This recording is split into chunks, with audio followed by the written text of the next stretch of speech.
myself again. But it's the only way you're ever gonna learn. You look back and it's all in the past. I'm dwelling on that.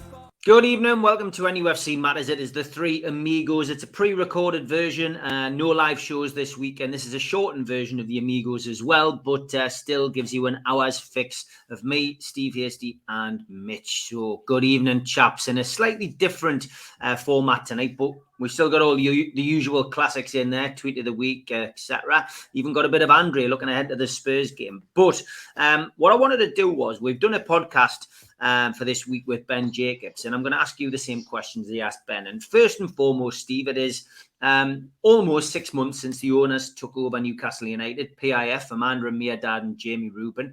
I'm going to ask you how you think the new owners have done. What is your half-term report, if you like? The 6 monthly review. Yeah.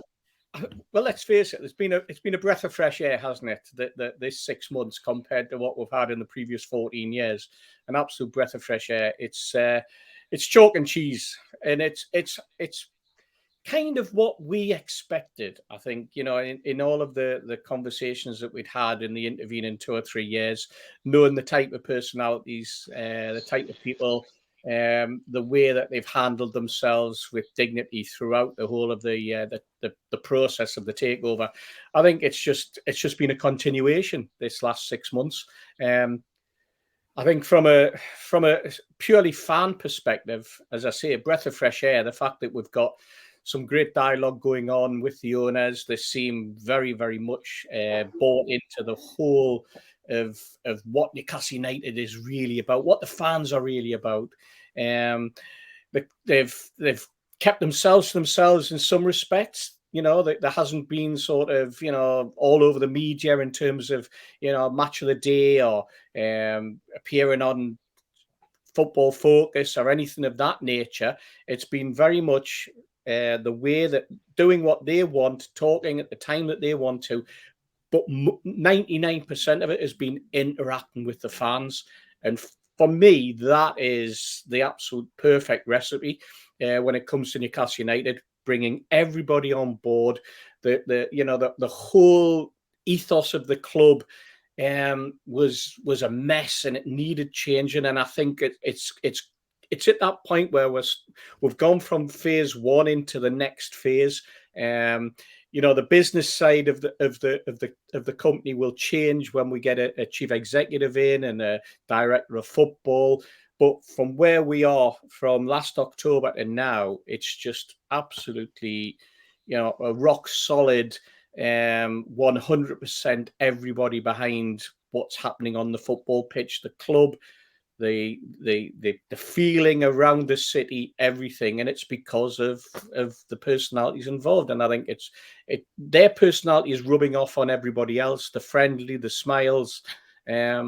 Can I complain, can we, Steve? No, definitely not. I think the PR side of it's been really important, Steve. I think the fact that they've gone out of their way to help the food bank, which you're involved with, to support the women's football team. We've seen the great news over the last couple of weeks, of course, that the women's team will actually be playing at St James's Park on the 1st of May. And I've urged people on social media to get themselves along and support the women. It's only £3 entry on the day. It will be fantastic to get 52,000 there. But from my perspective, I just think that they've gone out of the way to do the simple things right. And I think that will continue to happen. Once the season comes to its end and Newcastle are safe and in the Premier League again, I think then they'll start to formulate a plan for other things and reach out and probably meet other fans and supporters groups, which is great, Steve. Yeah, absolutely. I mean, taking the women's football as an example, I mean, the girls play in a much maligned league in terms of where they are, where they've come from. I mean, the girls' team or the women's team is run through the foundation at the moment, and always was. Mike Ashley used to underwrite the girls and the women's team. They play about 3 divisions, I think, below the Premier League, so there's an awful lot of distance for them to come, but that can happen. That can happen very, very quickly with the financial support and with the coaching and with the girls' attitude, because it seems to be absolutely first class at the moment. I think if any of the sections of the club that suddenly seems to have blossomed, it seems to be the women's football team. You know, the media that the club's putting out, the way that the girls are being treated, and I think that's absolutely superb. A lot of them are just college girls, you know, girls that have come through basically what in lads' terms would be junior football, and they're on a journey. And you know, if it got to the point where the Premier League, some of those girls might not make it, but it does fantastically for them to push for a career, because they're right at the very start of what could be something very, very special for Newcastle women. I mean, we go back talking about the women's football team, you and I, Steve, if you remember, back in 2011, 2012, when they couldn't even get shirts from the football club. You know, we helped and we tried to do an awful lot through NUFC Fans United in terms of trying to organise an event or get them some kit and get them some publicity and get stuff into newspapers, because the club wouldn't even give them and wouldn't even allow them at one point to even wear the black and white stripes. You know, that's what it was like back in those days. And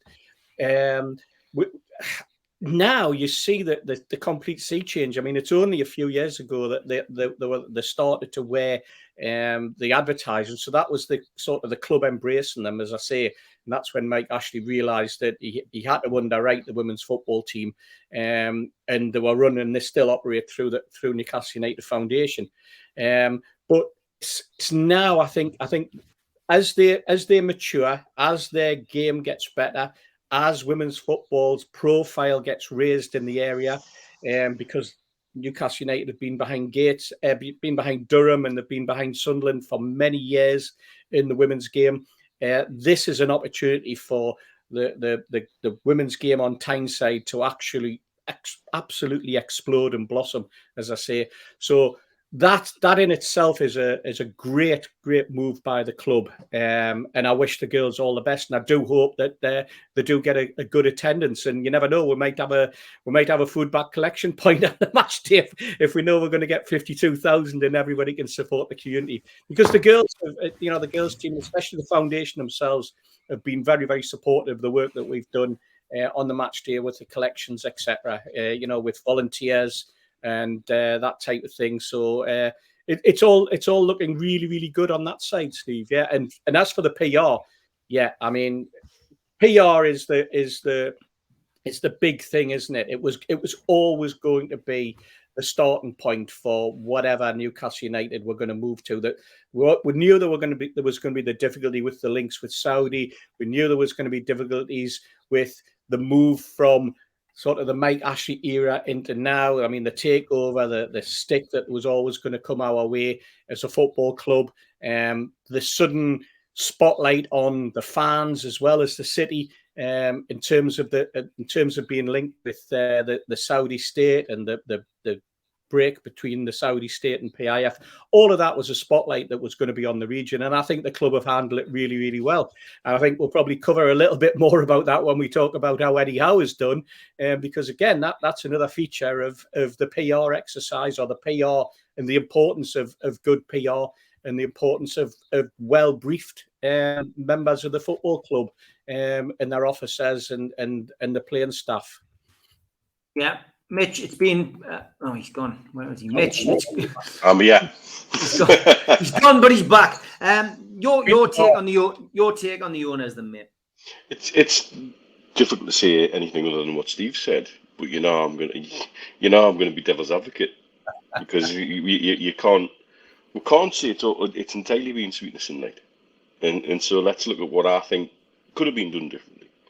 I think they've done amazingly. I think they've handled so much and so much shite thrown around, and the gotcha questions from Tariq Panya at that football event arranged by the Times, that then enabled the press to take Amanda's words and bend them a little bit and take sound bites and find another stick to beat with and all of that.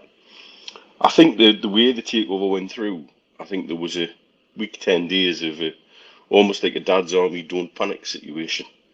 there was a little bit of a scramble around, like, oh my God, it's happening, don't panic, it's happening. I think everybody, including PIF, were caught off guard a little bit.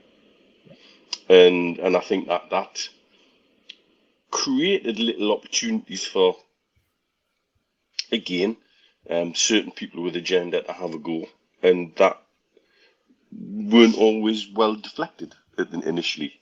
That's improved exponentially, which is, competent to say that, people aren't afraid to face certain things.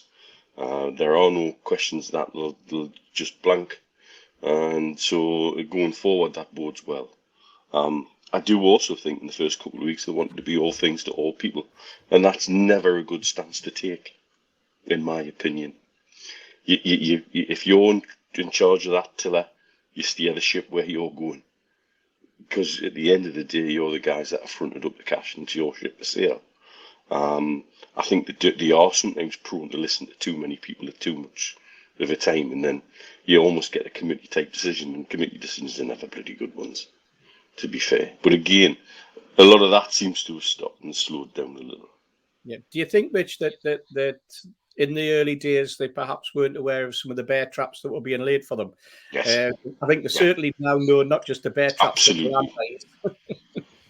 And absolutely, and I also think there was still people attached to the club who were absolutely embedded and enshrined in Ashley's way of doing things over 14 years, and they were unable, unwilling to change the way they were doing things, and that meant the message that was getting from the top wasn't getting down and out to certain parts of the club and certain individuals the way it should have been. And again, I think they've taken time to work that out, and work it out very cleverly, I think. And I think, again, there's still certain things there that need to be changed, but they're not important. They're not the vital things. They've got whittled it down to the vital things that involve us staying in the Premier League, and then everything else can be done in the summer. And I think certain individuals have been identified, and will continue to be identified, and things will change. But it's not a vital, the day-to-day running of that first team. That's the most important part of the show at the moment. The rest will come.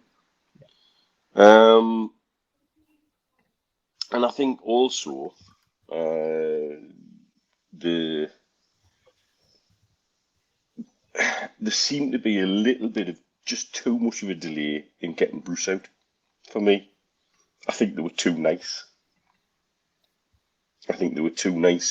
To Steve Bruce, and I think they were too nice with the entire situation, with his remaining tenure, and about how that was going to be finished.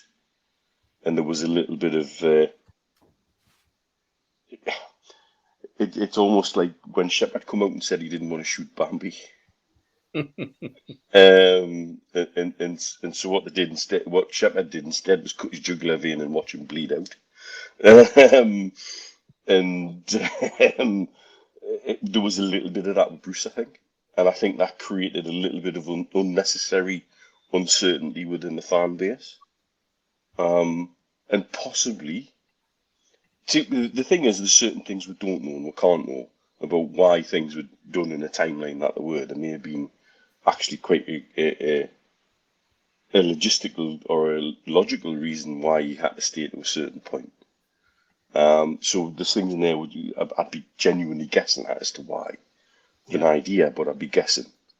And so, but I do think that created a little bit of additional areas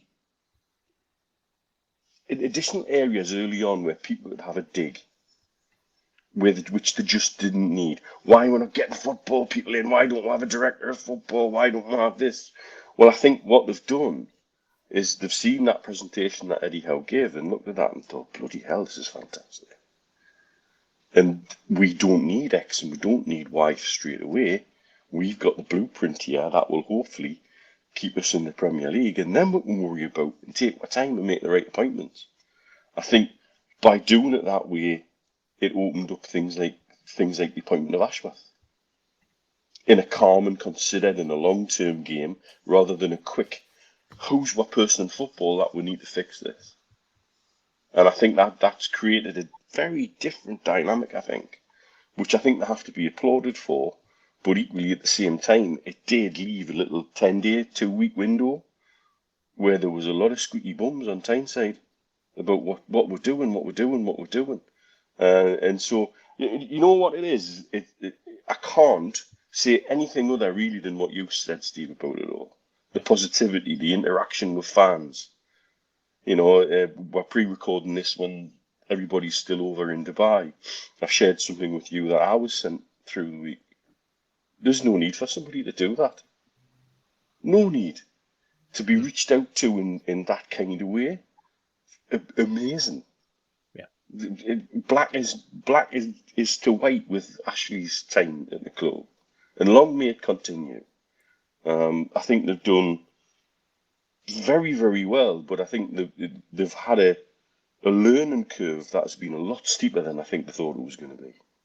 Can I ask you both? Do you think the fans have to take a bit of responsibility there for that 10 days? Do you think among the fans was so many of us looking for that night of the long knives where they were going to come out and it was going to be some sort of slash and burn exercise that was going to take place and the whole thing was going to change and it was going to be done immediately? And you know, whether or not that didn't happen simply because, as Steve, you mentioned earlier, it happened so quickly.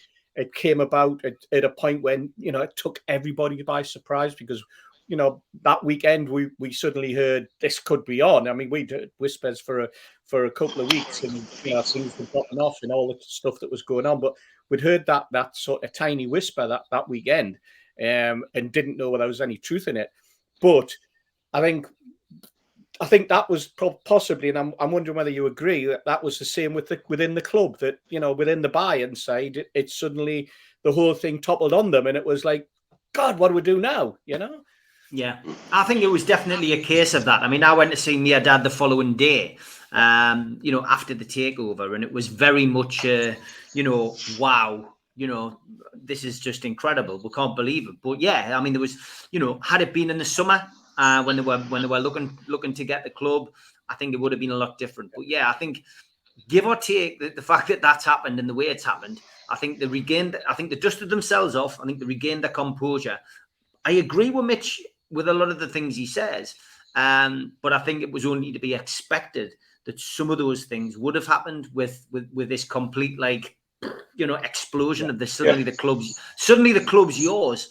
And then I think over that first 4 weeks, the realization of how weak the squad was, not necessarily how poor the team was, how weak the squad was, how unfit the team was, and how much of a mess Ashley had actually left the club in, because they did due diligence. They came in and they knew what the finances were, but they hadn't had that opportunity to walk around the training ground, to walk around St. James's Park, to speak to staff.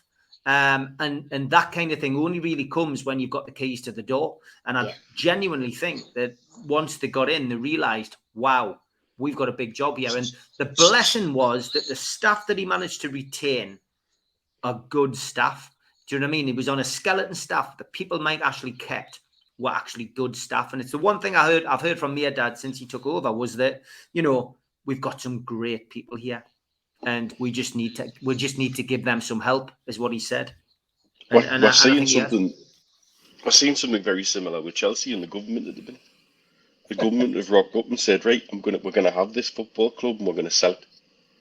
And then somebody in the government's looked at the finances and gone, fuck, what can we do with this? Get it sold quickly.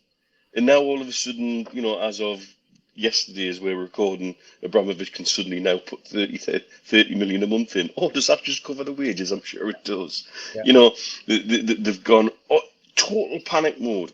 And I think, you're right, Steve, I think probably certain things they genuinely didn't realise what a state parts of our club were in.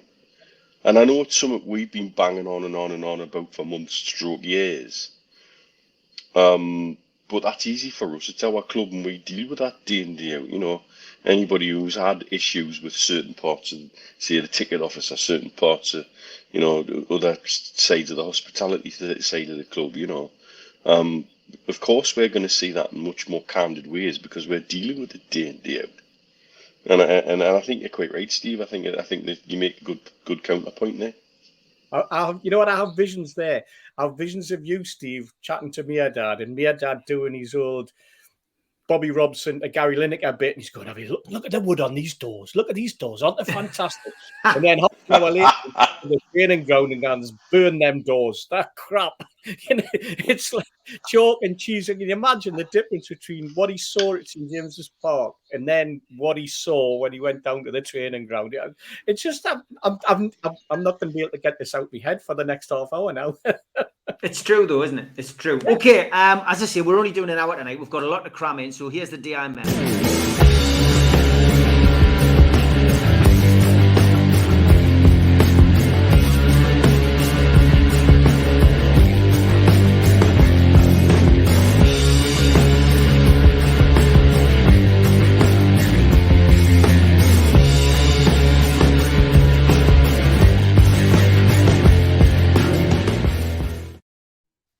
The day I met, where we ask you to send in photographs of you meeting players, managers, former managers, and I've got some belters this week. Thanks to LB, who says he had a nice kickabout with Ollie Bernard.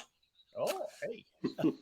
Which is great. So thank you, L Byrne. And then we got this one from L Byrne. Oh, with Sir Bobby. Wow. Wow.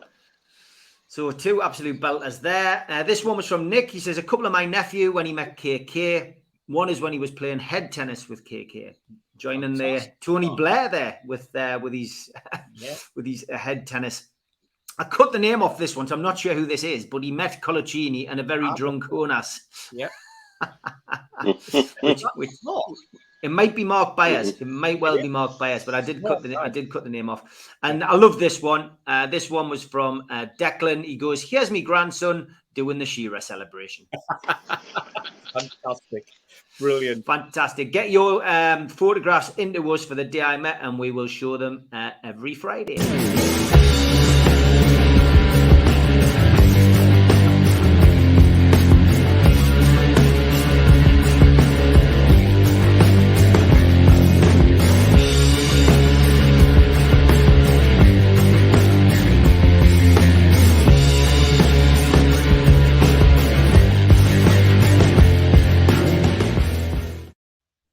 Okay, next part of the show then, lads, is half-term report on Eddie Howe.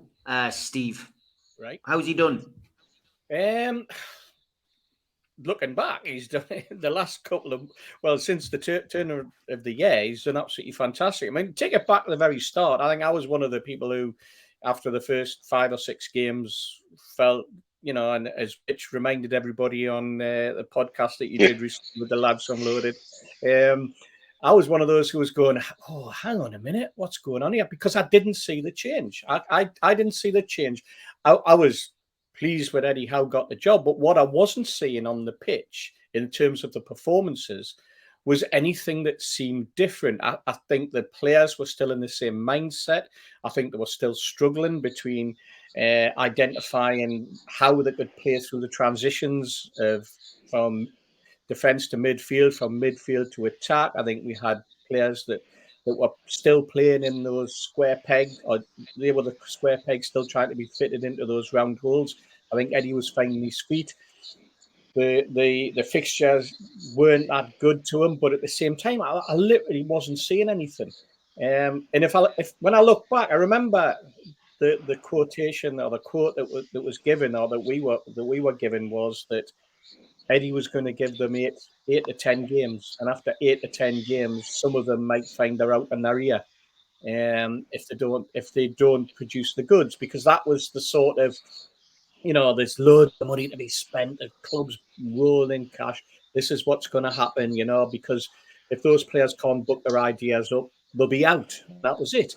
So it started around about just before Christmas. We started to see something, but I was still, extremely disappointed, especially when it got to the Cambridge game. And I thought, well, this is an opportunity for, the pressure's off. We might see them start to put a performance in, and frankly, put in one of the worst performances of the season.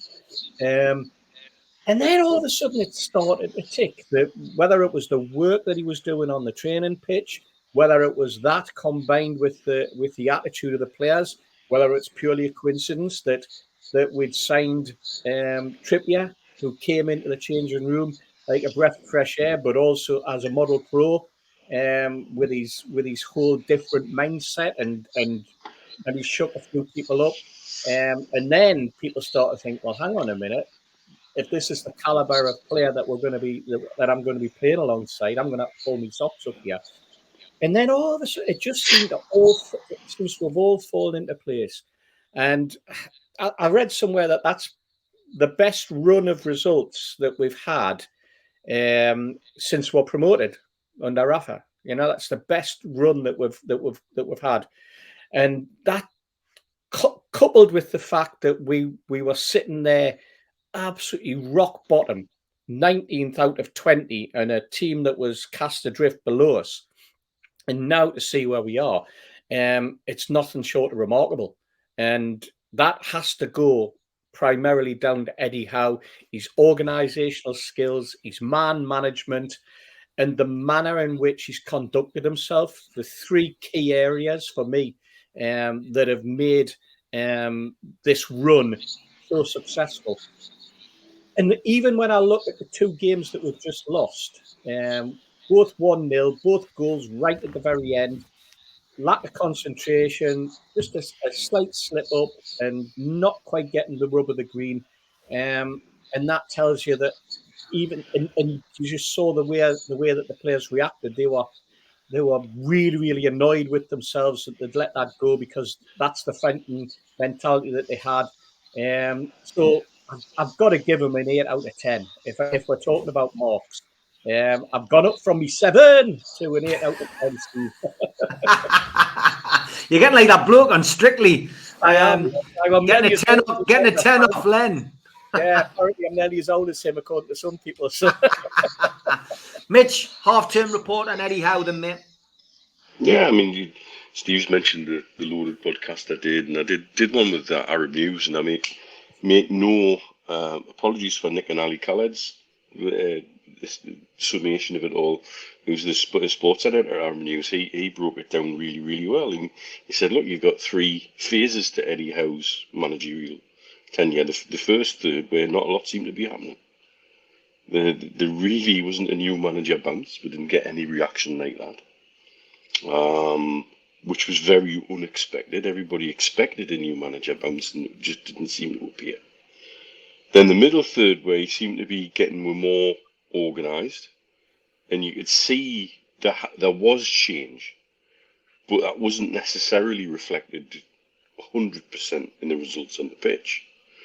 But what he did do during that time, that was the time when things like Joe Linton was reborn as a central midfielder, not as a lost forward.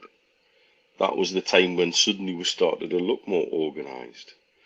That was the time when the January window started to open, and he started to bring his buys in, and he brought character in terms of the Trippier signing.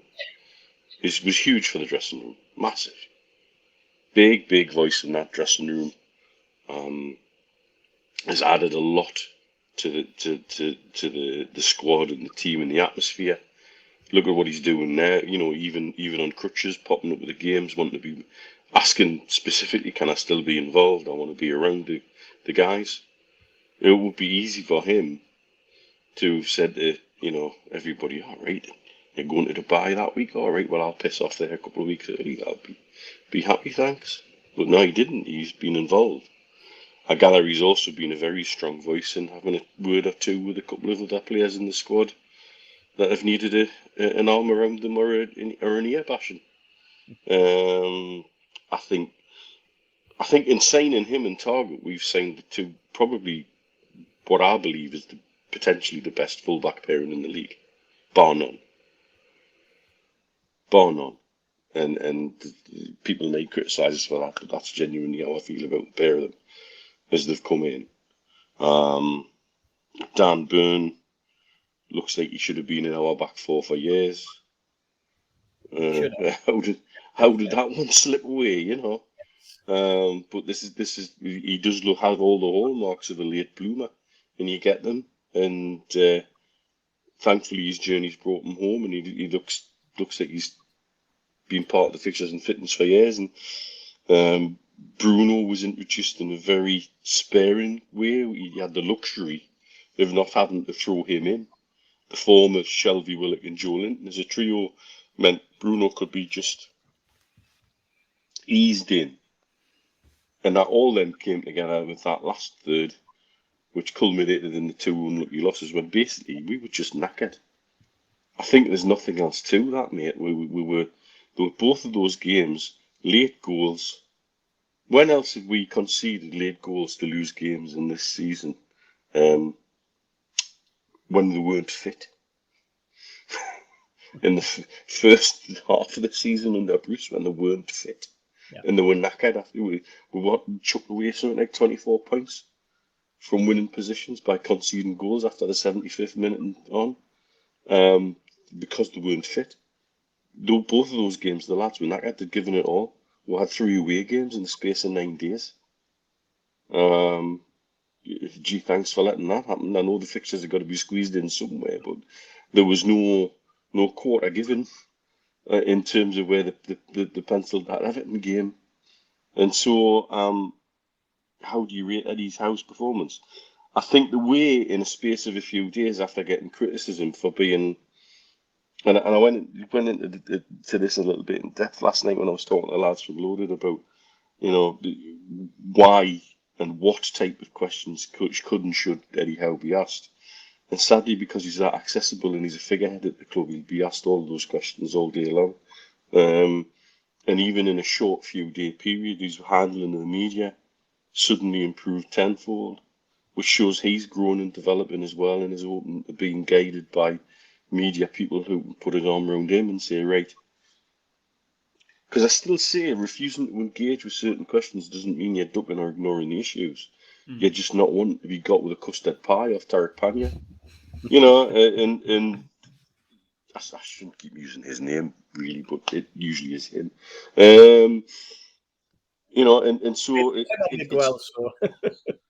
But, it just because you can turn around and say, look, my expertise is the football side of things, which he's quite within his rights to say. While people are criticising him for saying it, he's within his rights to do that, and he doesn't mean he's ducking any issues.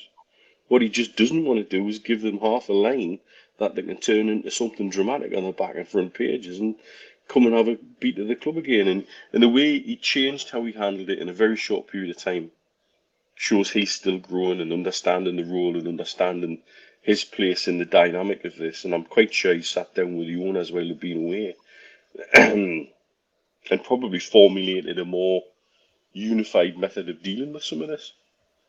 Yeah. You mentioned there about the bounce or the lack of a bounce. I think what didn't help was the fact that Aston Villa got a bounce when they brought Gerrard in, and Norwich got a bounce when they brought Smith in. So those aspects of what was happening at other clubs, and then the lack of something, put the spotlight more on Newcastle than we imagined it would.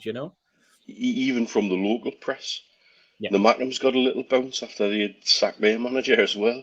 So he couldn't get away from it locally either. He still potentially had local press saying, well, hang on a minute, there's a bounce happened there. Why hasn't it happened here? I know you're comparing apples and pears, really, but it's important that, he didn't have anywhere to hide. He was exposed to that everywhere. And it doesn't help, does it, when you get to that point where the media, where people are going, where's the bounce? As with Gerrard, for example, look at that. He's come in there and he's changed this and he's changed that straight away. And they've had 5 wins on the belt, or 5 out of 7. I think it's the other way around. It was like, well, where is it? As though it was expected. As though it's if you change your manager, you get a bounce. And because it didn't happen in the first 2 or 3 games, that was it. The spotlight was very, very much on it, and we're being watched in all directions. I think the difference is, though, Steve, that there still remained a faith in the process from the fan base. Yeah. And I think I get why, is that, again, while Bruce was in charge, the amount of time our football intelligence as a fan base was criticised. We were told what we were seeing wasn't what we were seeing. Yeah. It was all smoke and mirrors. There's improvement happening. There were some journalists defending Bruce to the hilt about, well, you know, it's a difficult job and he's got to turn this around. What, 2.5 years into a job? And he's still coming out with some of the tripe he was coming out with. And we were told black was white and we couldn't see what we were seeing, and we knew fine well what we were seeing. Conversely, there were things happening on the pitch that we could see. There were changes being made that we could see. We could see that we were more organised, and we could see we were less panicky, and for all the results weren't coming, we weren't getting the shellackings that we were taking. You could see there was a steady improvement happening. And then with Joe Linton turning himself into a cult hero during that process, we could see this happening. And we knew who was responsible for this. And it wasn't the new owners, it was Eddie Howe. Yeah. And I think the fan base stuck with it, and I think credit to our lot, home and away, who backed the lads and got behind it and stuck with it and didn't get antsy and jittery, even though some of us were. Yeah. Internally, some of us we were like ducks, calm on the surface and the legs going frantically underneath the surface. And that, I think, goes throughout the fan base worldwide, from what I've discussed with lads and lasses around the globe in the last couple of weeks. You know, I think everybody had that same sort of, well, we haven't seen a bounce, but we're going to stick with this and we're trusting with it. Yeah. And I think that's because we have football intelligence as a fan base. Yeah, a perfect example being how many Newcastle fans got to the point just before Christmas with, if we go down, it doesn't matter. Yeah. You know, because we're in this for the long term.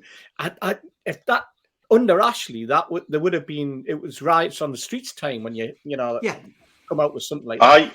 When I came back at Christmas, that's right. I couldn't put my finger on the vibe, because it wasn't what I was expecting to be coming back to. No. It felt like being in the pub almost entertainers time.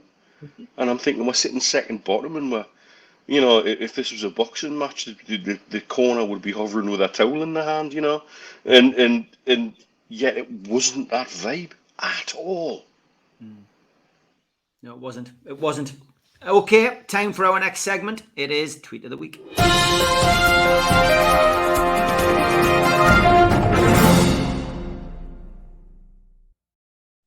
Tweet of the Week, where we ask you to tag us in something on Twitter, and we will have a look at it and have a laugh at it, or take it seriously, whatever. And Rachel, I love this one. To all the people moaning about the signage at Whitechapel Tube Station, do you propose that all English translations should be removed from stations, airports, menus, etc. in other countries around the world? Half of you couldn't even order a beer in Benidorm if that happened. Very clever. I did like that. That was really good. Jay Bell had this one. To the Batmobile. F off, Robin. Have you seen the price of unleaded? We'll have to run. That's true. Ugly Camel. I do like Ugly Camel's content. Every Toon fan today. Sorry about the red legs, he says. I just love the picture. That's just us strutting around. I picked this one up just because it was bizarre. Is cheese racist? On Jeremy Vine. What? Well, is it? Depends, I suppose. Ian Hull, again, somebody with great content. Give him a follow. I just found this old tape, so I gave it a play. I don't recommend it at all. Head Cleaner, the worst band ever. That's a niche joke for a generation. It is, isn't it? It is. Holly's dad, Dave, features on this. I've got to be honest, I was standing obviously next to Dave's dad, but Newbrook goes, back of that guy's head has a face on it.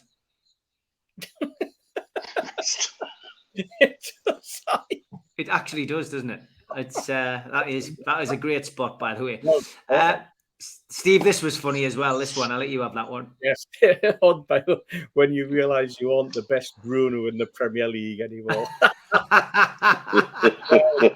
Well done. Brilliant. This oh, that's the wrong thing. It was this one next. Love these two. That's a great photograph, isn't it? It is brilliant, absolutely brilliant. Look at him. It's just, that's Alan, isn't it? Just unlike the one I saw earlier, which was him and Ian Wright, where he's got his specs, his sunglasses on. The two of them are sitting there with their sunglasses, drinking Guinness, and I'm thinking, God, is Alan wearing those glasses in case so that nobody recognises him? Fantastic. Great stuff. Keep them coming in. We do like to see your tweets. As I say, a shortened show this week, so not as many, but keep them coming in. We love seeing them. Thanks very much.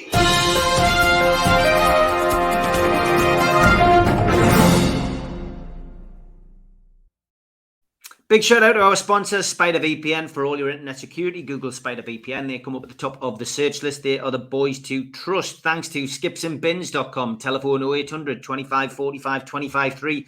Email inquiries at skipsandbins.com. Website www.skipsandbins.com. Easy contract, free and pay-as-you-go waste collection. Thanks to L&G Family Funeral Directors, 01913897245, and to Garden of Healing Dispensary, CBD Hemp and Cannabinoid Specialists, www.guhd.com. Thanks to Arcot Interiors. You can find them at the bottom of Heaton Road. For all your kitchen interiors, Google Arcot Interiors. They come up at the top of the Google search list as well. Thanks to qtechshop.co.uk, the makers of pool tables and snooker tables in Walls and Newcastle, and the guys who run our website, NUFCmatters.com. Thanks to Cleekai. Meet the new game over screen. Drop into a ClearRun device near you. Available on Apple Store, Google Play, and clearrun.game. Check out Jab Signature at jabsignature.co.uk. And thanks to Media Arts for help with video work. You can subscribe to the channel by clicking the Newcastle Legends logo in the bottom right-hand corner, and you can subscribe for free. We still do 7 shows a week. Hit the thumb up to like the video, click share to your social media, and drop into the comments box to speak to like-minded Newcastle fans. We're also available as a podcast on iTunes, Spotify, and the rest. Usually goes up 24 hours after the show. If you want to become a member and get a scarf, a pen, a cup, and a membership card, then go to nufcmatters.com and look for being a member, or put your phone over the QR code and that takes you straight to the membership pack scheme. You also enter into the monthly draw when you hover over that and join as a member. We're giving away some free car stickers if you're a subscriber. For free, yes, free. So subscribe to the show and receive your free car window sticker. Just go to nufcmatters.com to let us know that you are a subscriber. NUFCfansfoodbank.co.uk is where you make the donation to the Matchday Virtual Bucket. It's open 365 days of the year, so please give generously. And we have got NUFC Matters live show with Gibbo, Supermac and Holly and myself at Marlborough Social Club, Saturday the 9th of April, 12 noon. Tickets are a tenner from newcastlelegends.com. And don't forget, the Alan Shearer dinner is looming. 260dinner.co.uk is the website for more information on that event. And we always like a laugh on here, and the man who gives us a laugh is Elliot Slesser.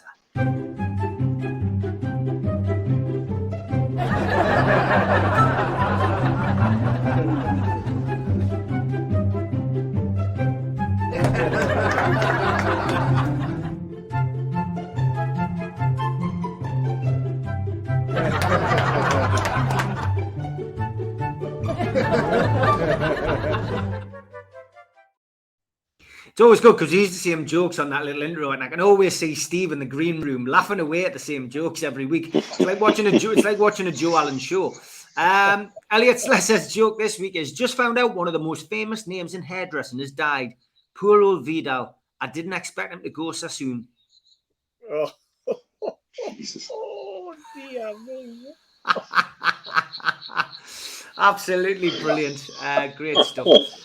All right. I mean, Mitch, you stole the thunder a little bit, but let's embellish on what you said about the players. Let's just go through the players in order. Kieran Trippier, first of all, give us his 6-month review. Leader in every way, shape and form. And quality. He's an intention of where we're going in terms of the quality of individual and the quality of player we're going to be signing from now on. Haven't they just set themselves a relatively high bar? Don't care. Brilliant. He's been superb. What an absolutely superb addition. He's handled himself so well. Every interview I've seen him do has been spot on.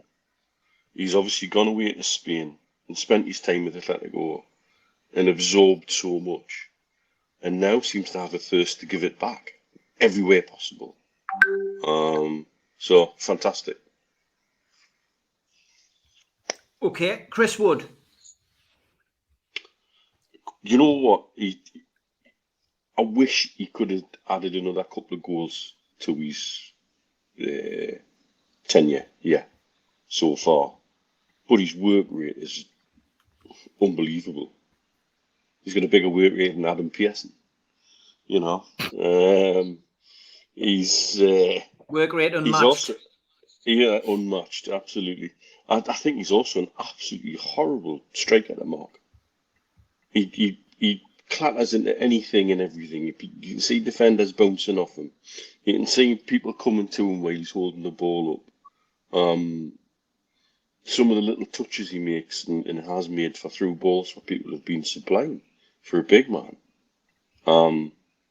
Typically New Zealander as well. I gather he's hard as nails, but such a lovely guy and everybody loves him. And that seems to be nearly every New Zealander I've met in Dubai. When it kicks off, you want them on your side. And he's, I think, like I say, I think he gets a bit of criticism for not scoring a lot of goals, but he's never been a very prolific goal scorer. He seems to get them in clutches and batches. He still scores, if you look at his stats, I think he still scores a goal every third game, which isn't bad. We just haven't seen enough of that. But in terms of fitting into the system and creating opportunities and space and time for other people, being great, and his work rate unmatched. Okay, Matt Target. What an absolute gem of a signing he's been. What were Villa thinking signing Digney over him? I don't get that. I gather he was Villa's player of the season last season. What more's the lad got to do? Who's he upset at Villa? Because, and I think he's also, for me, I think he's another quiet little shithouse. He's one of these guys that seems like such a nice guy off the pitch, but on the pitch, I think he's not. And I think that's part of his success. I also think he takes up, for a fullback, some really clever positions sometimes. His positional awareness in the back four is really very, very good. And I think that's half the battle. He doesn't need to use speed to catch people up. He doesn't need to be making last-ditch tackles because his starting positions are good. Last but by no means least, the man who stole Matt Ritchie's song, Bruno. Well, what an absolute joy it is to see a player who constantly wants the ball.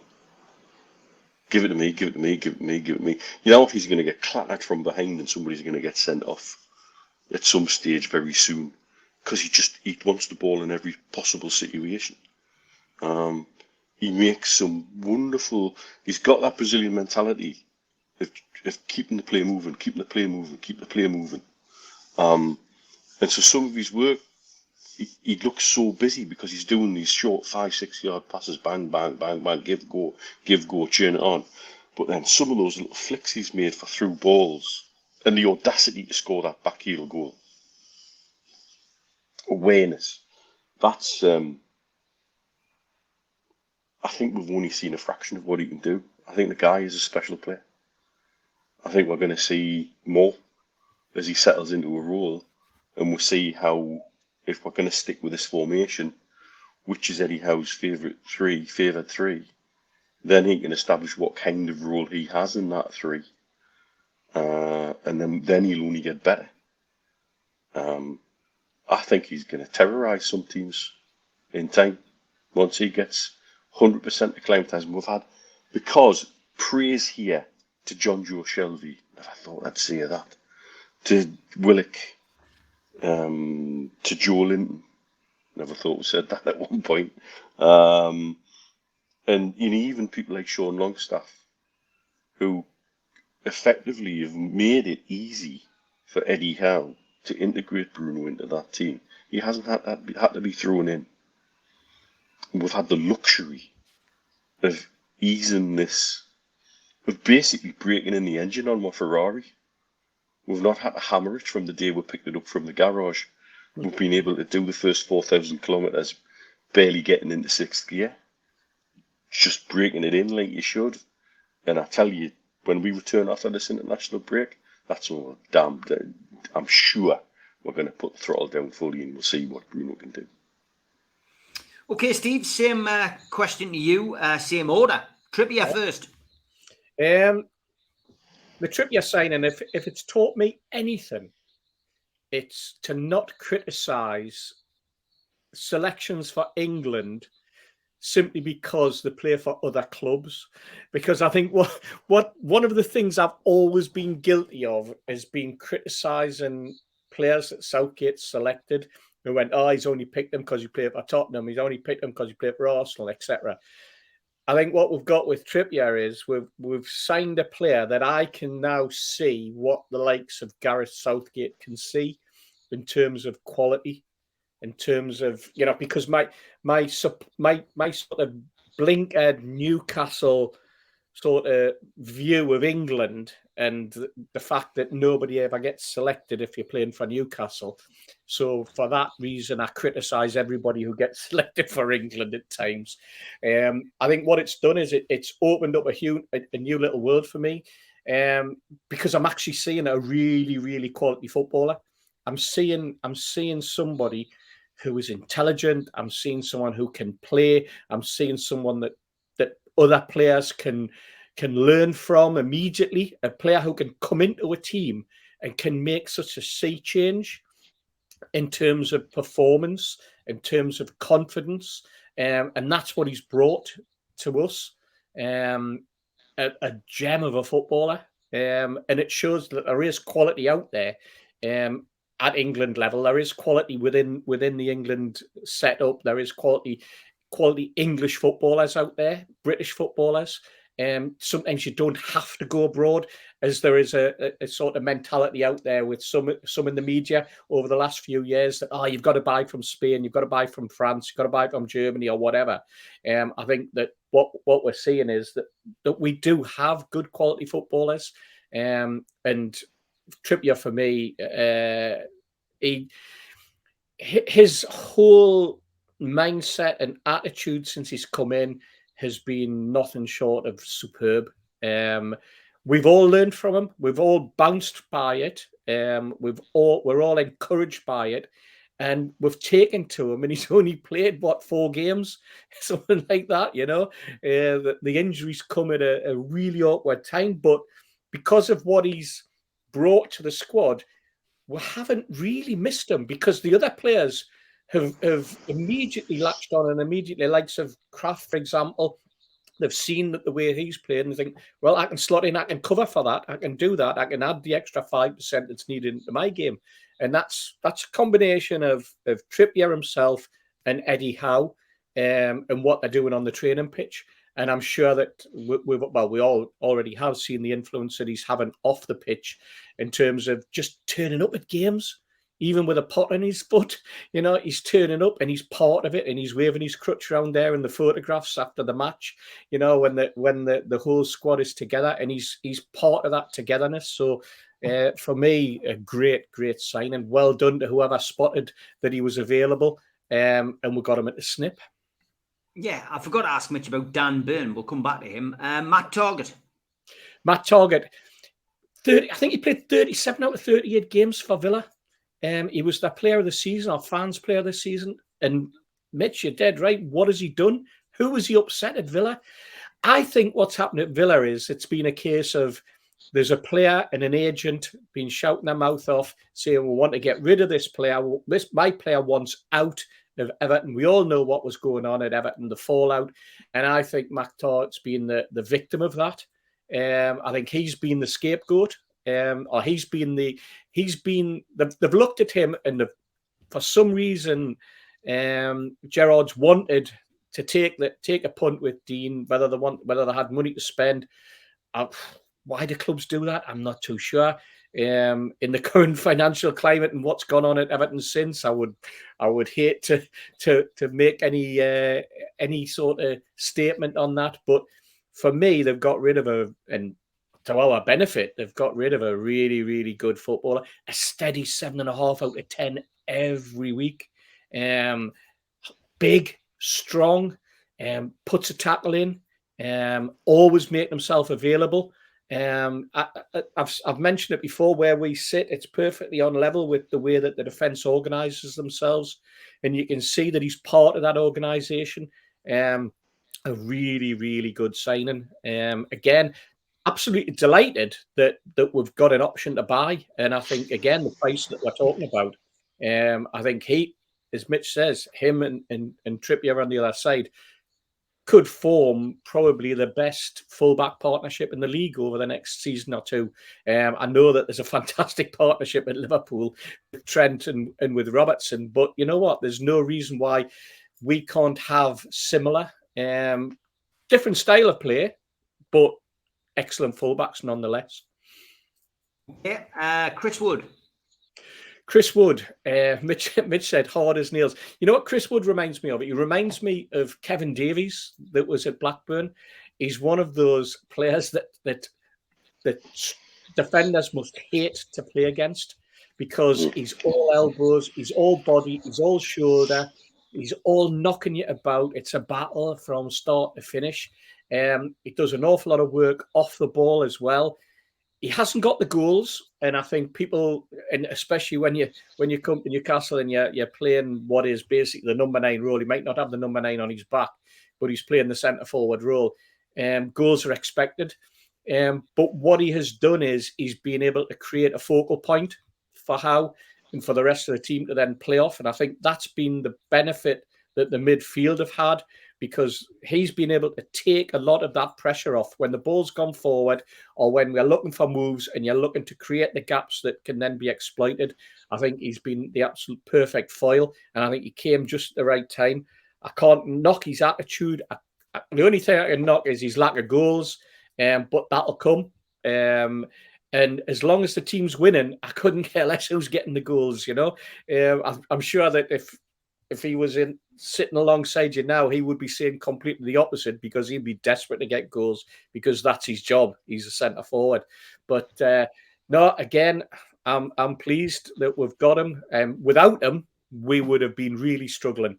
Would have had ASM up there on his own, ploughing a lone furrow, and that in itself gives you all sorts of nightmares to think about, that we could have gone in, and then the ASM injury that he's had, we could have really, really been struggling.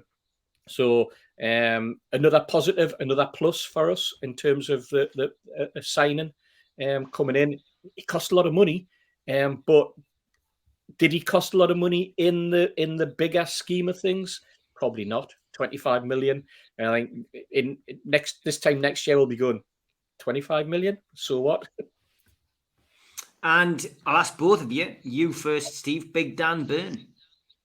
I wonder what it's like for Dan Burn, a 29-year-old, to suddenly find himself back at St James's Park, actually on the pitch rather than in the stands. It must be a dream come true.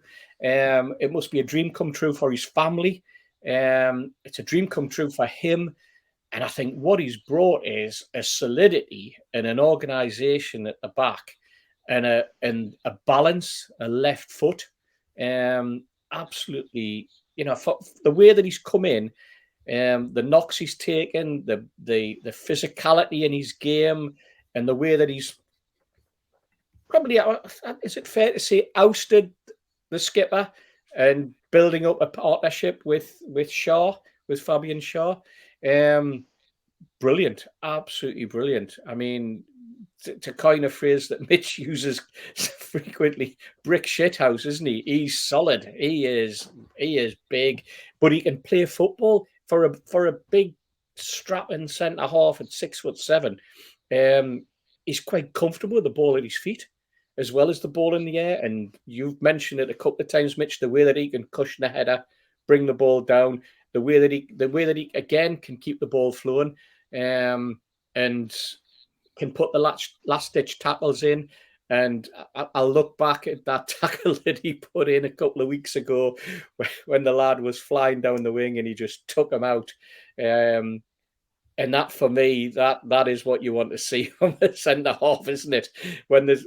Even when the whistle's gone, he's been pulled up for I think was it? I'm trying to think who it was now. It was offside, wasn't it? He was offside anyway, exactly. But it didn't bother him. He was still going to make sure that he left him off. Oh. Without hurting him as well, by the way. It wasn't as though he went in to kill him.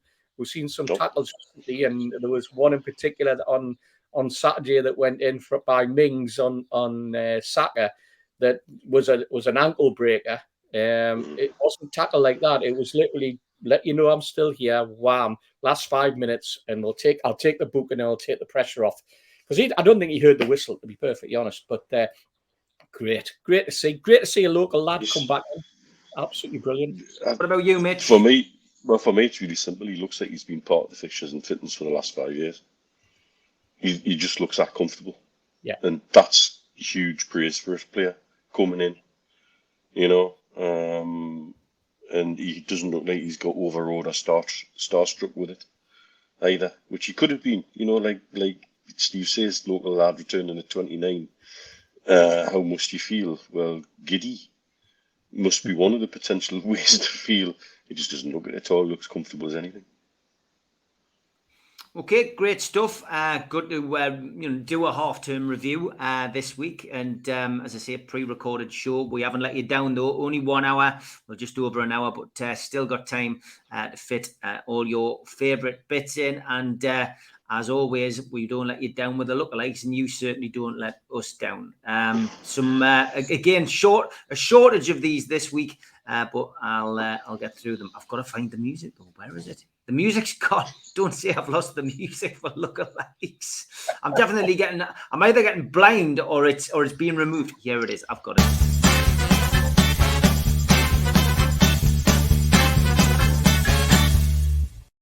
I was getting worried there, Steve. I thought we were going to have to sing it, and I've seen some singing on a couple of other podcasts, and I thought, no way. It's because I've saved the photos as lookalikes, and I'm looking for lookalikes, and it's tune lookalike. That's what it's under. But anyway, we'll go there in the end.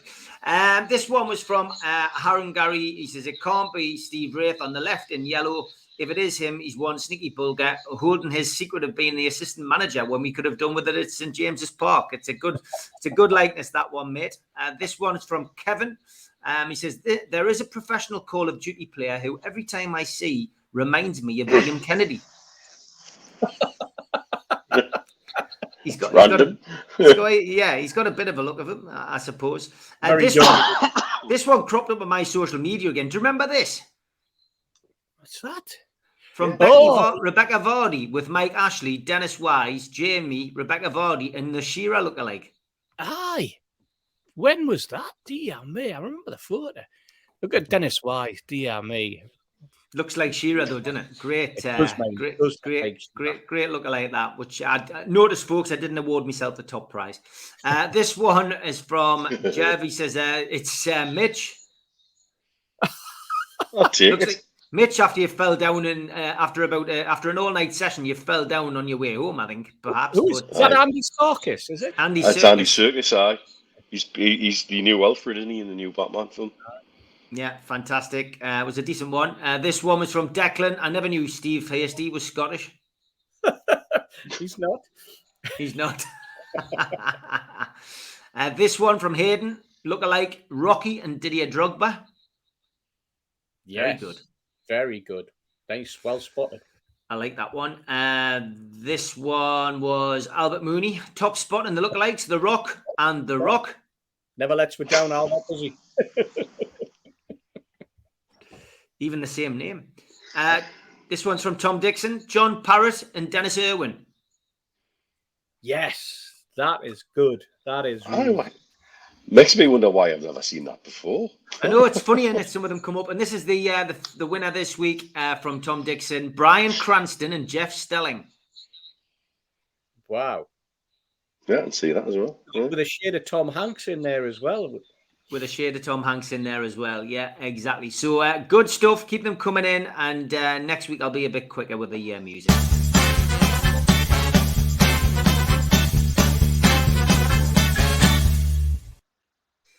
Now, as this is a pre-recorded show, we don't have the stats for the Tottenham Hotspur game. We don't have the team news, etc. Of course, as we record this, the lads are coming back from their trip away in Dubai, where they just recorded a 5-0 win, which is fantastic. But the Spurs away game is a 4:30 kickoff live on Sky Sports on Sunday, April the 3rd. All of Newcastle's 3,000 tickets have been sold. And at this moment in time, VAR and the referee are waiting to be confirmed. But we did ask Toon Stato to give us his video.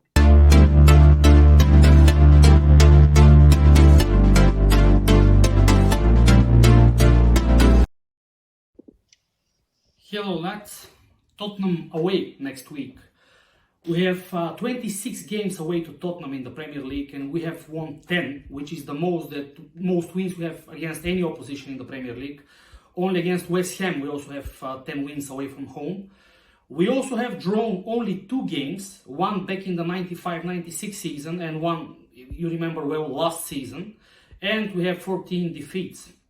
Last season, when Callum Wilson scored in the 97th minute from a penalty, it's still the latest goal that Newcastle have scored in the Premier League, while last week against Everton we conceded the latest goal that we have ever conceded in the 98th minute against Everton and Alex Iwobi. We have a history of scoring late goals away at Tottenham. We have, apart from last year, we have 3 winners. In 93-94, Peter Beardsley in that famous solo effort at White Hart Lane. Then we have Jermaine Genius in the 2002-2003 season scoring a last-minute winner. And of course, Jose Perez back in the 2015-2016 season when he scored also a late winner. Top goal scorer for Newcastle away at Tottenham, surprisingly, is not Alan Shearer. He has only 1 goal, but we have 6 players who have 2 goals against Tottenham away from home. These are Peter Beardsley, Roel Fox, Les Ferdinand, Nobis Tuano, Jose Perez and Ova Martins. Let's see if Joelinton can match them 1 week from now. Eddie Howe has 5 games away to Tottenham and 5 defeats, with a pretty bad goal difference of conceded 16 and scoring only 3 times against Tottenham. Let's see if this can change next week. So, all the best lads and lassies. I'm gonna change diapers of my newborn son, and I have prepared a special outfit for him for the game. I love that. That's fantastic. You sent me the photograph. Congratulations, Andrea, and good luck with those diaper changes and early mornings, late nights, whatever. But just enjoy it, mate. They grow up too quickly. Steve, prediction from you for the Spurs game, please. Before I give a prediction, can I just say that I thought the best goal that I've ever seen scored against Tottenham was that Obafemi Martins one. I still think about it now. When he hit it in his stride, absolutely brilliant. Where will we be against Tottenham? I think we'll come back rejuvenated from this trip to Dubai. I think Tottenham are schizophrenic, especially at home. They'll either hammer us or we'll get something. I'm going to go for goals. I'm going to go for a 2-2 draw, Steve. 2-2 draw. Okay, Mitch. I'll go for a draw. I feel it 1-1. I think we'll take a point, and I'll be very happy with that. Yeah, I'm going to go for a draw as well. So that's a hat trick of draws. I'm going to go for 1-1, just to be a little bit different. Okay, Julie, it might be a short show, but I haven't let you down.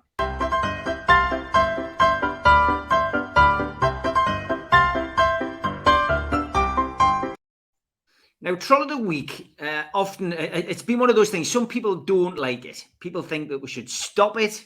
People say that we shouldn't have it. It's old hat. It just gives these people, a chance of having a platform. Other people absolutely love it. Julie loves the music. So, for me, I am going to continue to do it for now. And I did just like this one.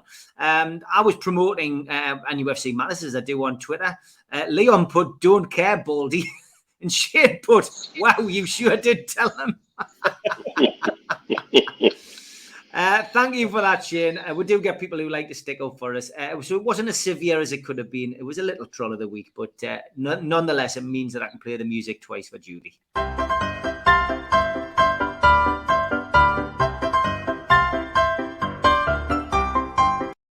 Okay, that's all for this week. Thanks to Steve and Mitch for getting out of their family routines just to come and help me out, because obviously I had to pre-record it this week. We've done overtime this week, but thanks, Mitch. Thanks, Steve. Have a great weekend. I'll see you live next week. Great. Take care, everyone.